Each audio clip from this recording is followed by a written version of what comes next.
Pale tu nihin ki pam tai pastor pahin chule brother Joseph hin ilai hin ka ki mutu theyun pathin thu hile ade ta tulai mobile YouTube ho pathin hatsa na tong tam ta pathin tu se ho advantage mi tam ta hetien lo yong omin hetien ho jong chule tunin ba num tham pha khat jong kan nei che ke ma menal ading yong hello it's a YouTube anavya anangai sa ho adinga jong thil phachom ta heading in kata asan among a 7 day advantage kiti hi ipiham a meaning ei paw hello ji cái bao mẹ chỉ hi đó đi ngà kilom khát ấy nên đồng khát ấy chỉ tiếng lòng mi tê hi na sắp bảo thì hà thì bé lo hi gì 7 day thì là đi sẽ gì ni thì na hi mi tiếng ta là advantage cái thì tiếng ta là bác Giêsu Christa anh như vậy chân na hung kít đi ngã ho Giêsu ngã ho thì na hi ni sẽ gì ni cho ngã ni cô nít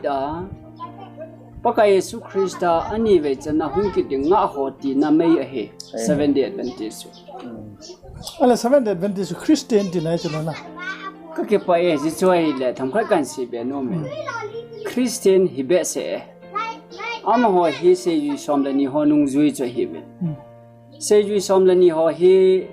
Antioch hua cho so cha te bung som la kha cha som ni le gup chi sim le Christian ki sa hi da bne ye chi Christian ho chun chol nga ni ma no hi a tho do ni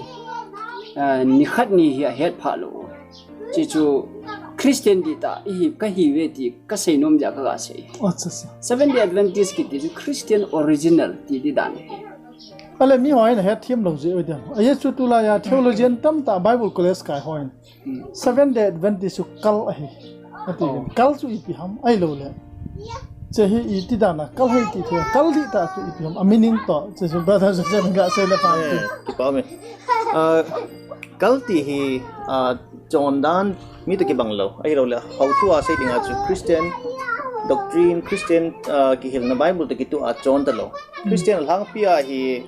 mi tam pi Christian hi ve nei wanga mi te to kilon ta lo wa chum bia pam pet di dam na pet to John Dan di no John Dan mi to ki tu lo thet ta ho chu kal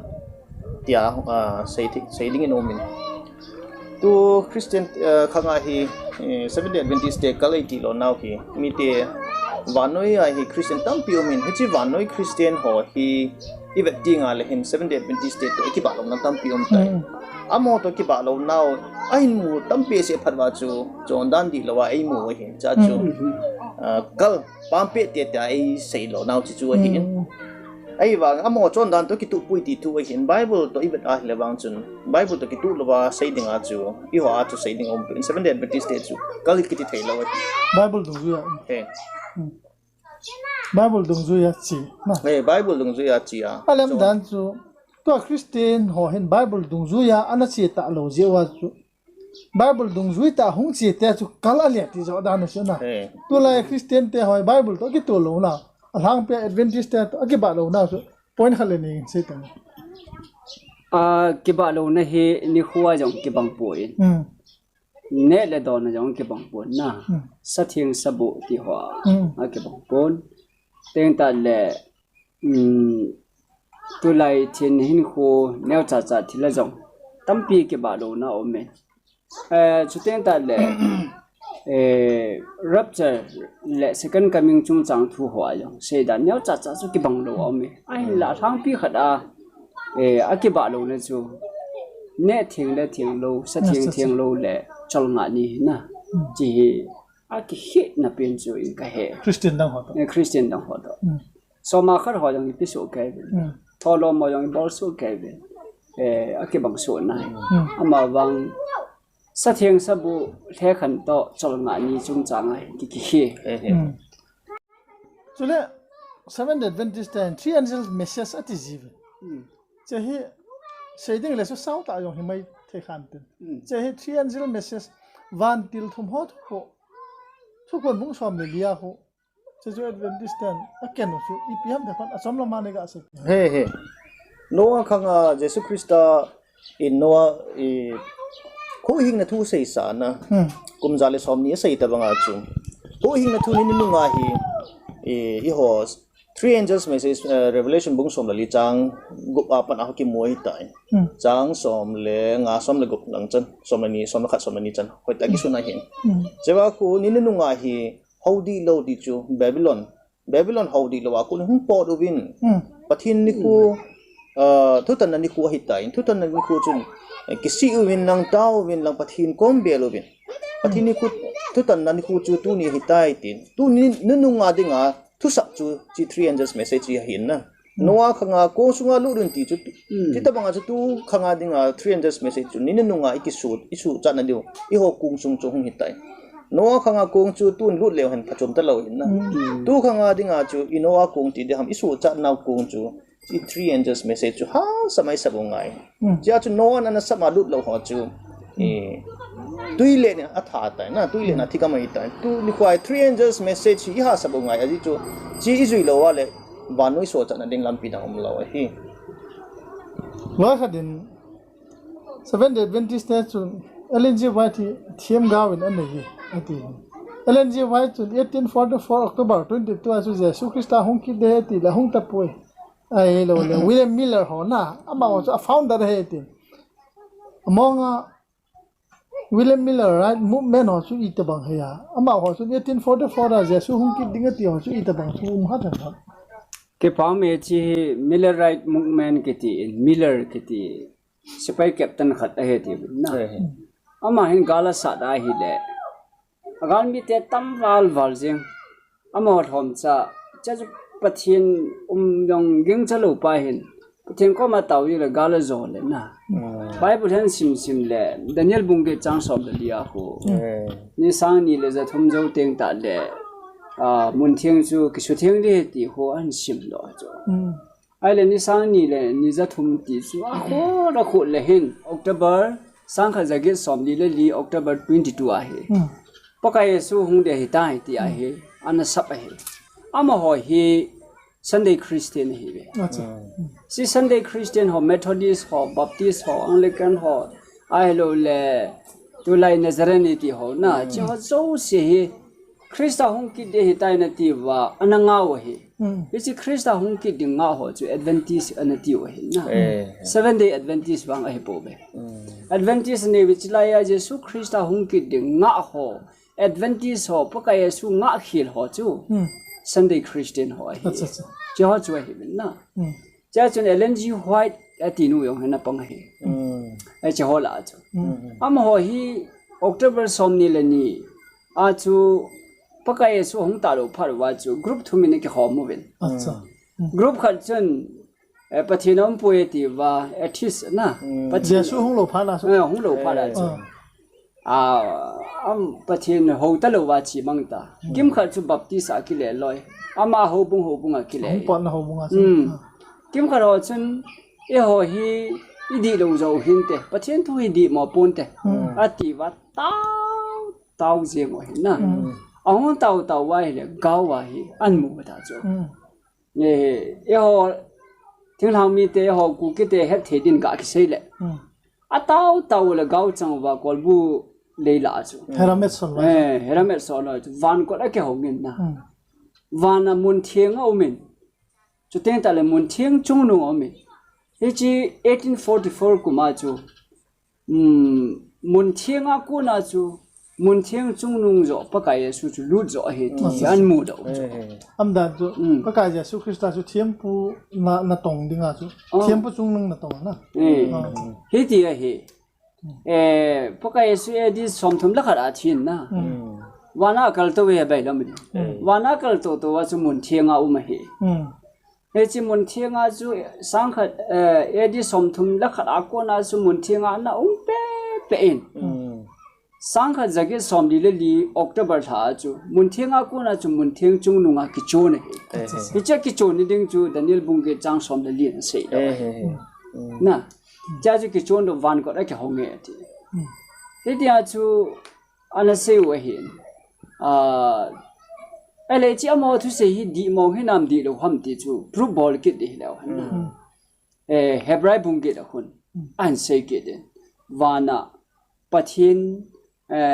ขุดอากิตุงดอกหูบุเอาเมติ มีหิมตุนดอก มีเห็มตุนดอกให้เราปะเทียนตุนดอกอตินะที่ไล่ชูกินยองกันเฮ็ดมีหอนดองเฮ็ดตุไล่มีหอนดองเฮ็ดเฮ็ดโลไล่ไม่เถียววานาหูวินอมตะปุยจีจิวจหูบุไอ้วังวานาเห็นหูบุเอาเมเนี่ยนะเตี้ยใจจะเต็งเล่วันก็ได้กี่หงเงี้ยนะฮีจ้าจนมุนเทียงก็จะกี่หงเงี้ยตีฮีJohn Revelator จงอันนั้นเสียจูทุกคนนะทุกคนบุ้งสอมละขัดจังสอมละกูอ่ะคนอาเซียนวันมุนเทียงเจ้ากี่หงเงี้ยนะฮีเลยลาจุนประเทศทิ้งกูงกี่มุน10 commandment นงจูเมตีจู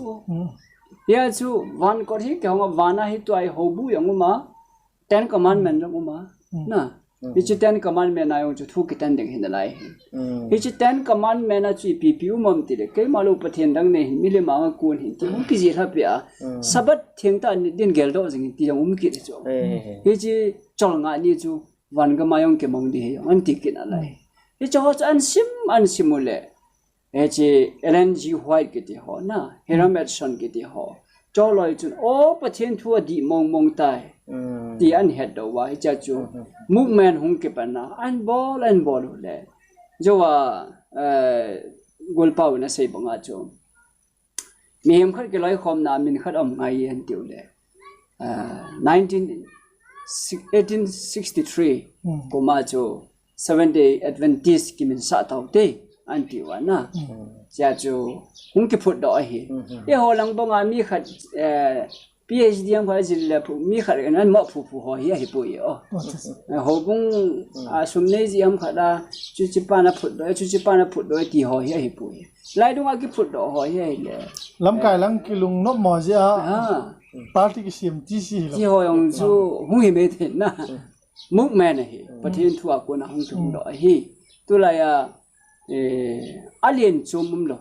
แนวจมุมโลประเทศมีแต่ทักอะไรเหี้ยนะยาจะตัวไรวันเวลสินาหัวบุ้งดานาอาเลียนเป็นตาขัดที่หัวบุ้งวางจะให้เราเห็นที่จู่ก็เสียโนเมนนาเฮ็ดโนมหัวตะกี้ตัวน้ำจงแก่ปุยอะไรมีน้อยขัด7 Adventistเห็นเอเลนจะไว้จุดเทียมกาวินอันนี้อยู่เวทีเทียมกาวตาสันตะโลลอยออกมาend time Christian ที่จะผ่านนุขาChristian generationนะเทียมกาวให้ไบเบิลอีตินะเสียมองดีน้ำที่หัวเก็บเอาเมเทียมกาวจงจังทุยจอยเทียมกาวไปยังนินนุ่งเตียงตาเลยนะถ้ากาวกันบุตรดีที่หัวเอลิยาถ้ากาวยังกันปีดีที่หัวยังเสียนะจะจุดเทียมกาวให้ดิ่งไอ้ไบเบิลเทียมกาวเทียมตั้มปีโซดอตายที่เสียยังอาเทียมมันเทละตาตีนายนะoriginal am le duplicate ome ti le original ti na hi se le pha ome chita bonga chu thiam gau them am le thiam gau ta ti dia hi na ye chi thiam gau chu first john bung li chang khara chun thagau ta po ta san hi be ye chi thagau chu pathena hung kun a hi lo pati po ben ati bonga chu thiam gau yong hi a them ata ding a hi ja chu na ding mong hi thiam gau hi ti chu ka se no me Chúng ta lấy lên jiu hay gì thêm gạo ở hi thì cái bom chú ở hi Adventist đấy. Ở lại hết sẽ Adventist thì Christian dòng hi Christa sẽ đi xóm lên họ thu kén cái phát đại hành kén bèo. Hết sẽ Christian khát chú hi. Ấy họ cho ra san bù lăng ami khát đi. Adventist phu sim họ là doctor họ chân sẽ là hỏi sắp bè sen.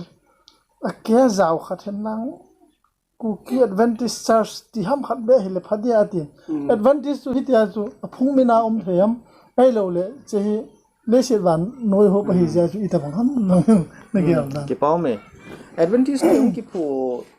ti di ham ta san na tua ki loi khom na khat ti di ham hau bung khan a hung naw hi tu sim bel bet le han na ji pathin thu ngai na le Jesu Christa hung ding ki na le nga na a hi ban noi a thu pi homjal ding a hi Gospel homjal ding ai ki gu mo hin aji chu revelation bung som li chang sagi a ko get ko a ko even island bi sayam ti le van no ya chi pau tin pau tang mi tin nam tin ko ma pathin thu hil hang win hi chi nin nu nga so cha na thu hi mi tin ko ma thun ngai chi ji ja chu pathin in mi tin ko ma thung linga hi commission ai pi Matthew som ni le get hama zo na the great commission ti ta banga chu chi chu ki jom ki ai le tu ni ko ai hi hon Jesu Christa kun ai he do han ko ham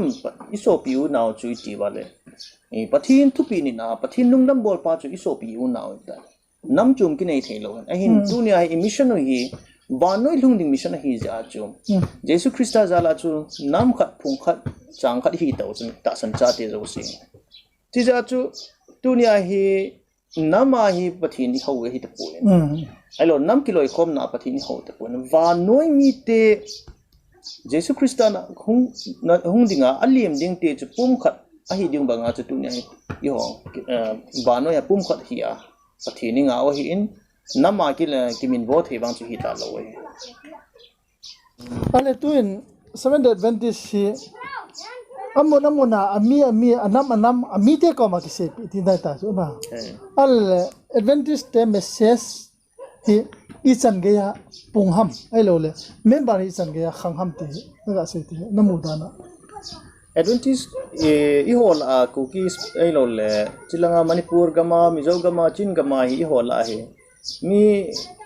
khang pui bang kiti thei pon te khang ma we pathin thu di ngai lua tampi om ni hola amo zo ain kisana win ai he ni hola sang gam dang adi atu lai khanga he ni nu ngai pathin he phalo pe ti taw ti we Africa gam vela na Rwanda vela helo le mondang dang Africa sunga jo pathin tu saina helo le America Central America la vel na chivel la khon na sat in stadium dim alag lang au baptisma chang loi omin hitia hi pathin tu saina le pathin thu ngai na mi hung ki to jing jung jim ibana le ho langa hi to ma ki khop na lin pen hoi ti du ham zabang ku iman ham ke hapoi na ai lo le ipi man wam state level la football final o mai ki to lut tabang ba ko ai wanga chilanga I to ho tabang mi tampi ki tit bang ma khulanga mundang gamdang ale sit pom pi ai pathin thu ngai num na baptisma chan num na pathin thu hol na Jesu Christa hunding ki good na ahina ki good itika ki good dem ti gel kho na zala dim lung lut jing chi ja tu ni membership bang Seventh Adventist te pung ma jingin chitat ki than chun leisit pompia gam zanival independent country hi zani le som khat vel ti le han chai zanival la hi Seventh Adventist center le hobung na pathin thu sei na ki nei ta chi chun pi vet sam ti le ho hi nam khat chunga na tong hi pu win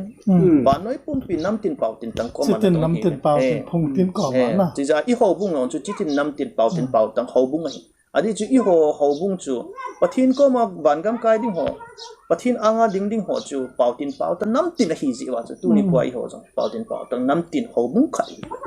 ban gam ma chu pau tang chi tin nam tin ki mu de he ti ya na ai chi tin nam tin phung la chang chu kota ki nei ti dan chu ni yo si ko ma phung tin na thung so ke ding ti na phung tin pau tin ai thung so ke de piti sai dam representative te ngai chia chu chết tiền năm thì hàng cả thu cái xây phùng đây chứ cái xây trái tại là cái gấm hung thùng để hết thì chúng nào chỉ cho hung thùng để đàn hết ale loi khadin Adventist chun wa san lo ding le saban ding bo se chawa chu iman loi le ibo lai le hawan gam kai ding ta banga mi zo le ti loi jong om ja chu chu I ta bang ham laga se no ma cái phom bê se đó đi ngã kilomita khát hi na Bible la toli thalo zia van gam kai thei di hile chu tul that lo tam ta omen na ibu chat lo zia van gam kai thei di hile chu gu cha lo tam ta omen dan thu zia ni khonit zia bo sa ne lo zia van gam kai thei hi bo na hi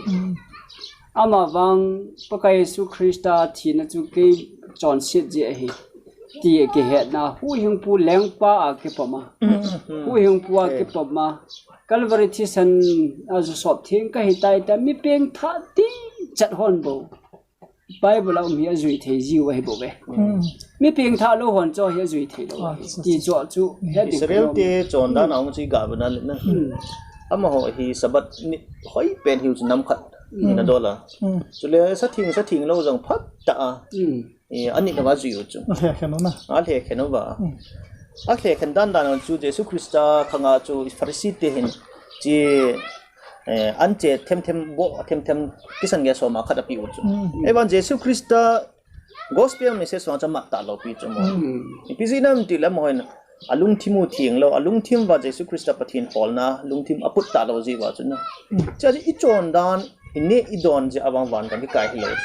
gospel ki kisan thia van ngam ki lut hello pi chu Daniel te tu simbang i bana le thin na hin ku manu chu ne la cha thing wa na ata sana thing wa taw na nei jing chu dunia lagaw mi ki ti chu chita bang he ngai chu lagaw mi ka hi ti wa le chun